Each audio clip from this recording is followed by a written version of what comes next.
Hello दोस्तों and welcome back to Kashan Naveed vlog. दोस्तों, जैसा कि आप जानते हैं कि स्वीडन की हालिया गवर्नमेंट इमिग्रेशन की पॉलिसीज में काफी ज्यादा तब्दीलियां लेके आ रही है और इसमें सबसे बड़ी तब्दीली फॉरेन वर्कर्स जो कि नॉन ईयू से बिलोंग करते हैं उनके लिए वर्क परमिट के लिए जो मिनिमम सैलरी है उसको बढ़ाना है, जो कि 2 गुना से भी ज्यादा कर दी गई है। दोस्तों, जैसा कि मैंने जिक्र किया नॉन ईयू का, तो यहाँ पे ये बात समझना बहुत जरूरी है कि इस मिनिमम सैलरी थ्रेशोल्ड का इम्पैक्ट उन अफराद पे नहीं होगा जो यूरोपियन यूनियन के सिटीजन्स हैं या वो अफराद जो यूरोपियन यूनियन के दूसरे ममालिक से आए हैं और उनके पास ईयू के पेपर्स हैं और वो स्वीडन में काम कर रहे हैं, उनको भी परेशान होने की जरूरत नहीं। इसी तरह से इसका असर सीजनल वर्कर्स, एथलीट और कोचिज पे और उन अफराद पे भी नहीं होगा जिनका ताल्लुक है तो नॉन ईयू से, लेकिन वो स्वीडन में किसी और टेम्परेरी रेजिडेंस परमिट पे रह रहे हैं।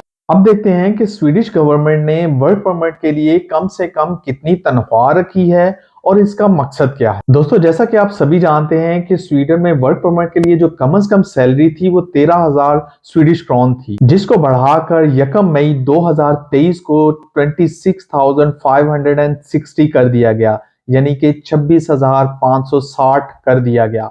और साथ ये ऐलान भी कर दिया गया कि इस मिनिमम सैलरी थ्रेशोल्ड का इतलाक 1 अक्टूबर 2023 से होगा, यानी 1 अक्टूबर 2023 से ये सैलरी लागू होगी। अब हम ये देखते हैं कि स्वीडिश गवर्नमेंट ने वर्क परमिट के लिए मिनिमम सैलरी 26,560 ही क्यों रखी। तो याद रखें कि स्वीडन में शुमारियात के इदारे स्टैटिस्टिक्स स्वीडन, जिसे स्वीडिश में स्टैटिस्टिक्स का सेंट्रल बिरोन भी कहते हैं, की रिपोर्ट जो कि 2022 में आई थी उसको देखते हुए रखी गई थी। तो इस रिपोर्ट के मुताबिक 2022 तक स्वीडन में एवरेज सैलरी 33,200 थी। हालांकि गवर्नमेंट का प्लान यही था कि 33,200 को वर्क परमिट के लिए मिनिमम सैलरी की रिक्वायरमेंट रखा जाए, लेकिन स्वीडिश गवर्नमेंट ने इसका 80% मिनिमम रिक्वायरमेंट रख दिया, जो कि 26,560 बनता है। आप ये कैलकुलेशन देख सकते हैं। क्योंकि ये इदारा स्टैटिस्टिक्स स्वीडन एससीबी हर साल अपनी रिपोर्ट पेश करता है, तो 2023 की रिपोर्ट के मुताबिक जो एवरेज सैलरी निकली वो 34,200 स्वीडिश क्रोन थी। अब चूंकि स्वीडिश गवर्नमेंट ने ये ऐलान किया हुआ है कि स्वीडन में वर्क परमिट के लिए जो मिनिमम सैलरी होगी वो स्वीडन की एवरेज सैलरी का 80% होगी, तो 2023 के मुताबिक एवरेज सैलरी 34,200 है, जिसका 80% 27,360 बनता है। लिहाजा इस सैलरी को स्वीडन में साल 2023-24 के लिए वर्क परमिट के लिए मिनिमम सैलरी मुकर्रर कर दिया गया और ये ऐलान भी कर दिया गया कि इस सैलरी का इतलाक 1 नवंबर 2023 से होगा। लिहाजा यहां से ये नतीजा आज होता है कि स्वीडन में वर्क परमिट के लिए मिनिमम सैलरी हर साल तब्दील हो सकती है, जिसका इन्हिसार स्वीडन के शुमारियात के इदारे की रिपोर्ट के मुताबिक होगा। और जैसा कि आप जानते हैं कि स्वीडन में हर साल 2 से 3% सैलरी हाइक मिलती है, तो वर्क परमिट के लिए मिनिमम सैलरी थ्रेशोल्ड ये 27,360 ही नहीं रहेगा, बल्कि हर साल बढ़ेगा। अब सवाल यहाँ पे ये आता है कि वर्क परमिट के लिए नई कायम करदा सैलरी से कौन कौन से अफराद मुतासिर होंगे और उनकी क्या परसेंटेज होगी। तो स्वीडन की माइग्रेशन एजेंसी, जिसे मिग्राहोन वर्कर कहते हैं, के अदादो-शुमार के मुताबिक 10 से 20% अफराद जो कि वर्क परमिट के लिए पहली दफा अप्लाई करेंगे या अपने वर्क परमिट की एक्सटेंशन के लिए अप्लाई करेंगे, मुतासिर होंगे। स्वीडन के माइग्रेशन बोर्ड के अंदाजे के मुताबिक 10 से 20% अफराद ऐसे होंगे जो मिनिमम सैलरी थ्रेशोल्ड जो कि 27,360 कायम कर दी गई है उसको हासिल करने में नाकाम होंगे। और माइग्रेशन एजेंसी ने इस बात की वजाहत भी की है कि वो कौन से लोग होंगे या कौन से पेशे होंगे जिनसे ताल्लुक रखने वाले अफराद इस नई सैलरी को हासिल नहीं कर पाएंगे। तो माइग्रेशन एजेंसी के मुताबिक इनमें service, sales, agriculture, gardening, forestry, fishing और बेरी पिकिंग से ताल्लुक रखने वाले अफराद हो सकते हैं। अब स्वीडन में वर्क परमिट की नई सैलरी थ्रेशोल्ड को लेके वर्क परमिट कम्युनिटी में काफी ज्यादा सवालात पाए जा रहे हैं कि इसका असर किन लोगों पे हो सकता है। क्या वो जो पहली दफा अप्लाई करेंगे, क्या वो जिन्होंने ऑलरेडी अप्लाई किया हुआ है लेकिन उनका डिसीजन अभी तक नहीं आया, क्या वो जो अभी एक्सटेंशन के लिए अप्लाई करेंगे। इसके जवाब में माइग्रेशन एजेंसी ने ये क्लैरिफाई कर दिया है कि इसका इतलाक किन सूरतों में होगा।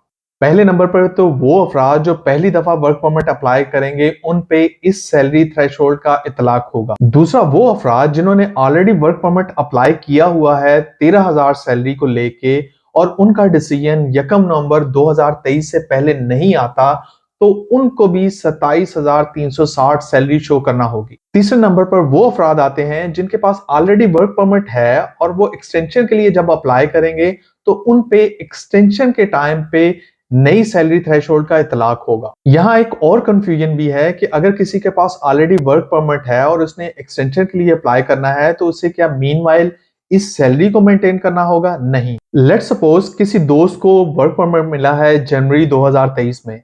जब वो एक्सटेंशन के लिए जनवरी 2025 में अप्लाई करेंगे तब उनको 27,360 सैलरी शो करना होगी। ड्यूरिंग दिस टाइम पीरियड जनवरी 2023 से लेके जनवरी 2025 तक उनको 13,000 सैलरी ही मेंटेन करना होगी। चौथे नंबर पर वर्क परमिट के नए लॉज उन दोस्तों पे भी एप्लीकेबल होंगे जिन्होंने नया वर्क परमिट अप्लाई किया हुआ है या जिन्होंने अपनी एक्सटेंशन अप्लाई की हुई है लेकिन उनका डिसीजन 1 नवंबर 2023 से पहले नहीं आया। दोस्तों यहाँ पे एक और बात बहुत इंपॉर्टेंट है जो आपसे करना है, वो ये है कि आप जानते हैं कि स्वीडन में माइग्रेशन एजेंसी के डिसीजन को चैलेंज करते हुए अपील की जा सकती है और बास केसेस में जब अपील की जाती है तो कोर्ट के फैसले के मुताबिक माइग्रेशन एजेंसी को अपना फैसला तब्दील करना पड़ जाता है। मींस अपील करना एप्लीकेंट के फेवर में चला जाता है। लेकिन याद रखें कि इस सूरत में जब स्वीडन में नई सैलरी थ्रेशोल्ड को लागू कर दिया जाएगा तो अगर किसी का वर्क परमिट रिजेक्ट हो जाता है 1 नवंबर 2023 से पहले तो उसकी अपील को प्रोसेस नहीं किया जाएगा। दोस्तों आपको बताता चलूं कि स्वीडन में वर्क परमिट की नई सैलरी थ्रेशोल्ड को लेके बिजनेस कम्युनिटी और वर्क परमिट होल्डर्स एसोसिएशन की तरफ से काफी ज्यादा तहफ्फुज़ात हैं और काफी जगहों पे प्रोटेस्ट भी रिकॉर्ड करवाया गया है। अभी गुज़श्ता बुध को 11 अक्टूबर 2023 को भी एक प्रोटेस्ट रिकॉर्ड करवाया गया माइग्रेशन एजेंसी के ऑफिस के सामने जो कि सुंदरबेरी के इलाके में वाक़या है। इस प्रोटेस्ट में वर्क परमिट होल्डर एसोसिएशन के जो स्पोक्स पर्सन की तरफ से गवर्नमेंट के इस फैसले को चैलेंज भी किया गया और कुछ सजेशन भी दी गई कि उन लोगों को एक्सेप्शंस दी जाएं जो अरसा दराज से स्वीडन में रह रहे हैं और वर्क परमिट पे हैं और किसी वजह से वो वर्क परमिट की नई सैलरी थ्रेशोल्ड को मीट नहीं कर पा रहे। इस प्रोटेस्ट में कुछ नंबर्स भी सामने आए कि कितने लोग इस नई सैलरी थ्रेशोल्ड को हासिल नहीं कर पाएंगे और उनको स्वीडन छोड़ना पड़ेगा और वो नंबर्स 50,000 के करीब हैं।